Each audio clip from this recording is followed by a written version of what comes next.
నగేష్ బాబు గారు sir. B Venkata Nagesh Babu 2009 police officer. Yes sir. Sir ఈ మిగతా అన్ని ప్రాంతాల్లో పనిచేయడం లాంటి ఆర్డర్ వేరు, గుంతకల్ లాంటి హెవీ జంక్షన్లో పనిచేయడం అనేది ఒక పెద్ద టాస్క్ ఇది. ఎస్.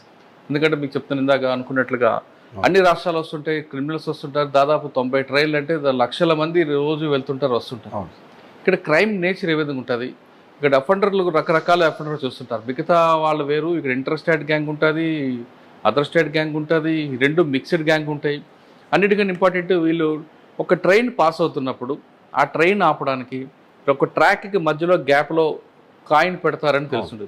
ఆ కాయిన్ పెట్టితే ట్రైన్ ఎందుకు ఆగుతుంది, అటువంటి వాళ్ళని పట్టుకోవడానికి మీరేం చేస్తారు?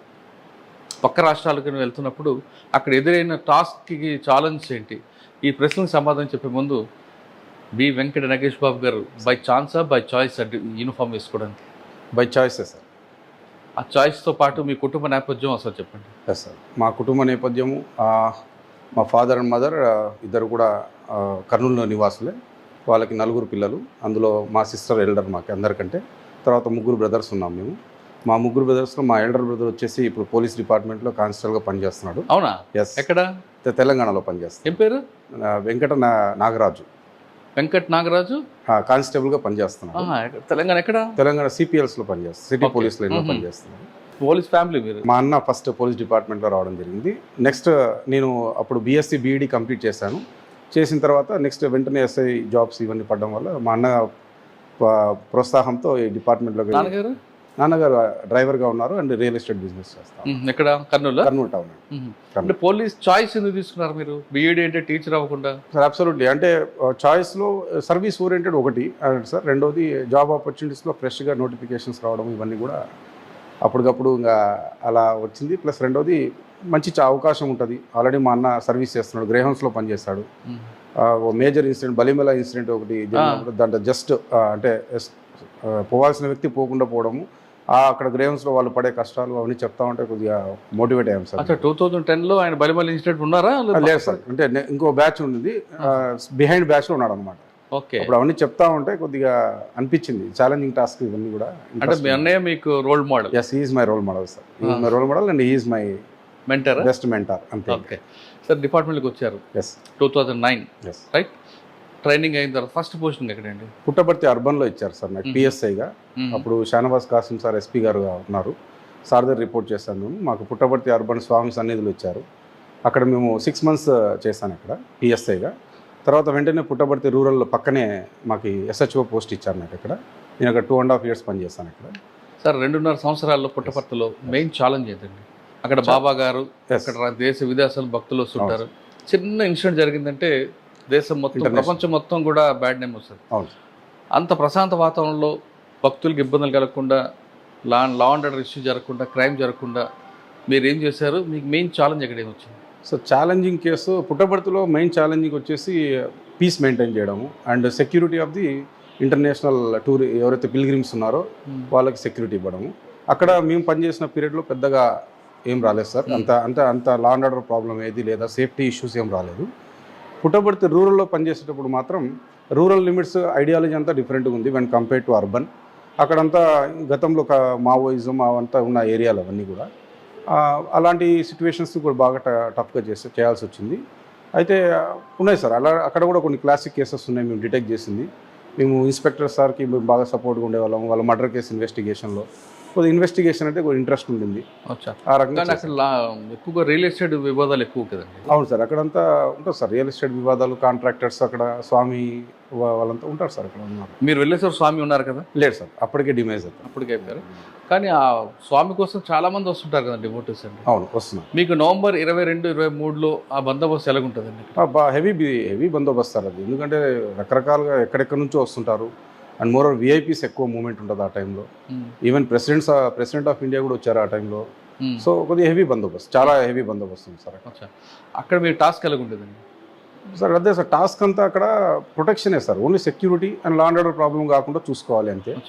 నా 6 months టెన్యూర్లో అర్బన్ పిఎస్ఐగా నాకు ఎటువంటి టాస్క్ రూరల్లో వచ్చాయి సార్. రూరల్లో టాస్క్ వచ్చేసి ఒక మర్డర్ కేసు ఇన్వెస్టిగేషన్ కొద్దిగా బాగా అనిపించింది నాకు. ఏంటండి అది?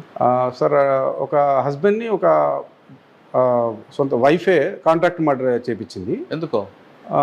సమ్ అఫైర్, ఇల్లీగల్ అఫైర్ ఉంది. అంటే ఆ కేసుని మేము ఎందుకు స్పెషల్గా తీసుకున్నాం అంటే జస్ట్ స్పాన్ ఆఫ్ 6 అవర్స్లో ముద్దాయిని పట్టుకున్నాం. అంటే అర్ధరాత్రి అంటే 10:30 ఆ టైంలో మాకు ఫోన్ వచ్చింది.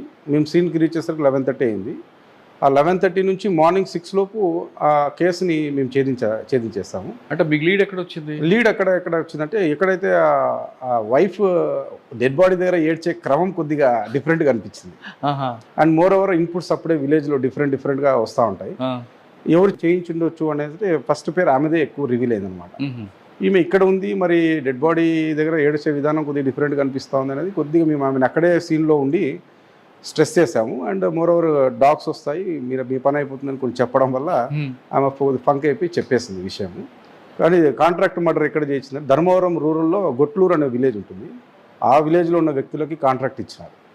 ఎందుకండి? మోటివేట్ ఏంటి? మోటివ్ ఏం లేదు సార్, అతను రైతు, మొరటుగా ఉంటాడు మనిషి.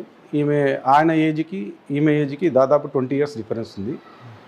ఈమె చిన్న ఏజ్ కావడము, అతనిది పెద్ద ఏజ్ కావడము, కొద్దిగా మనిషి కొద్దిగా మొరటుగా ఉండడం ఆమెకు నచ్చలేదు. అండ్ తన కాంజుగల్ లైఫ్ ఇవన్నీ కూడా సరిగా ప్రాపర్గా లేకపోవడం వల్ల వేరే వాళ్ళతో అఫైర్ పెట్టుకోవడం, వాళ్ళతో మాట్లాడుకుని ఈయన కాంట్రాక్ట్ మర్డర్ చేయించాడు. పిల్లలు ఉన్నారు ఆమెకి? లేదు సార్, అప్పటికి లేరు. ఇంకా కాదండి, ఒకవేళ సెక్సువల్ ఇష్యూ వచ్చినప్పుడు ఆయన డైవర్స్ ఇవ్వచ్చు కదా, చంపడం ఎందుకు? సాధించింది అందులో ప్రాపర్టీ ఉంటుంది. అండ్ మోర్ ఓవర్ ఎవరికి అనుమానం రాదు, ఎవరికి అనుమానం, పొలాల్లో ఎక్కడో చంపేస్తే ఎవరో చంపినారు అనుకుంటారు అన్నట్టుగా ఆమె సీన్ క్రియేట్ చేయాలని చూసింది.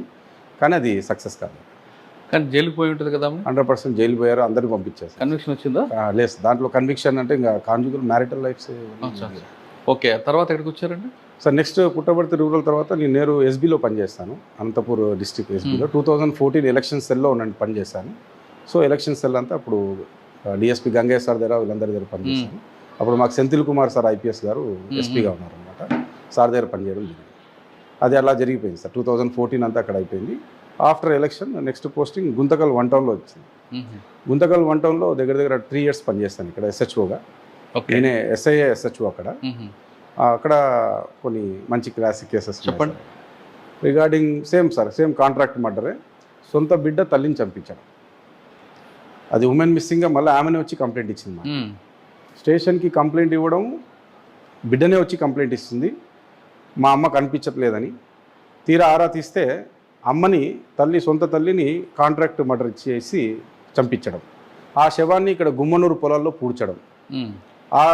దానికి సంబంధించిన లీడ్ మేము ఇన్వెస్టిగేషన్లో చేసుకుంటూ పోతే అది మర్డర్ కేసుగా డిటెక్ట్ కావడం, ఆ బాడీని బయటికి ఎగ్జిబిషన్ చేయించడం, ఆ తర్వాత ఆ ముద్దాయిలందరూ పట్టుకున్నాక వీళ్ళందరికీ కన్విక్షన్ పడింది సార్. 14 సంవత్సరాలు జైలు శిక్ష పడింది, ఇంక్లూడింగ్ కూతురు. ఇది కొద్దిగా మాకు సాటిస్ఫై అయిన కేసు ఇది. ఎందుకంటే ఆమె తల్లిని చంపాలని property sir, main property. 2 daughters ఉన్నారు. 2 daughtersలో ఈ ఎల్డర్ డాటర్ ఎవరినో ఇష్టపడి పెళ్లి చేసుకుంది. యంగర్ డాటర్ వాళ్ళమ్మ చూపించిన మ్యారేజ్ చేయించుకుంది కాబట్టి ఈ రకంగా చేసుకున్నారు. ప్రాపర్టీ విషయంలో చిన్న బిడ్డకెళ్ళి ఎక్కువ అమ్మ ప్రేమ చూపిస్తుంది కాబట్టి పెద్ద బిడ్డ హట్ అయిపోయి కాంట్రాక్ట్ మర్డర్ చేయించింది. ఓకే, ఇంకేమన్నాడు గుంతకల్లో అండి? సార్ గుంతకల్లో తర్వాత ప్రాపర్టీ కేసెస్ మేము ఎక్కువగా, దొంగతనాలు ఎక్కువ జరుగుతాయి ఇక్కడ. ఇళ్లలో దూరి దొంగతనాలు జరిగిన కేసెస్ని బాగా డిటెక్ట్ చేస్తాము. అప్పుడు కురుబ నాగరాజ్ అని ఒక నోటోరియస్ హ్యాబిచువల్ అఫెండర్, వాడు ఇళ్లలో దూరేది. వాడి దగ్గర 80 తులాలు రికవరీ చేస్తాను నేను.